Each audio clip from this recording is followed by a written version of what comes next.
कौमी असम्बली का इजलास आज शाम 5 बजे होगा। 9 निकाती एजेंडा जारी किया गया। वज़ीर ममलिकत बराए IT Shiza Fatima digital national Pakistan bill 2024 ऐवान में पेश करेंगी। इसके अलावा वज़ीर दाखिला मोहसिन नकवी सेनेट से मंजूर शुदा नेशनल फॉरेंसिक एजेंसी बिल 2024 भी पेश करेंगे। Mohsin Naqvi Pakistan land port authority के क़याम के लिए अहकामात वज़ा करने का बिल भी पेश करेंगे।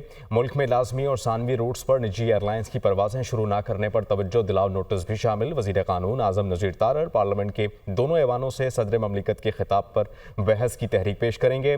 इजलास में अरकान नुक्ता एतराज़ पर अहम नौइयत के उमूर पर बात करेंगे। कौमी असम्बली का इजलास आज शाम 5 बजे होगा। 9 निकाती एजेंडा जारी किया गया। वज़ीर ममलिकत बराए IT Shiza Fatima digital national Pakistan bill 2024 ऐवान में पेश करेंगी। इसके अलावा वज़ीर दाखिला मोहसिन नकवी सेनेट से मंजूर शुदा नेशनल फॉरेंसिक एजेंसी बिल 2024 भी पेश करेंगे।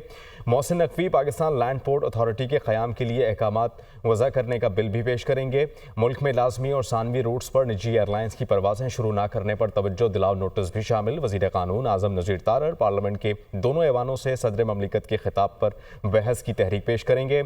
इजलास में अरकान नुक्ता एतराज़ पर अहम नौइयत के उमूर पर बात करेंगे।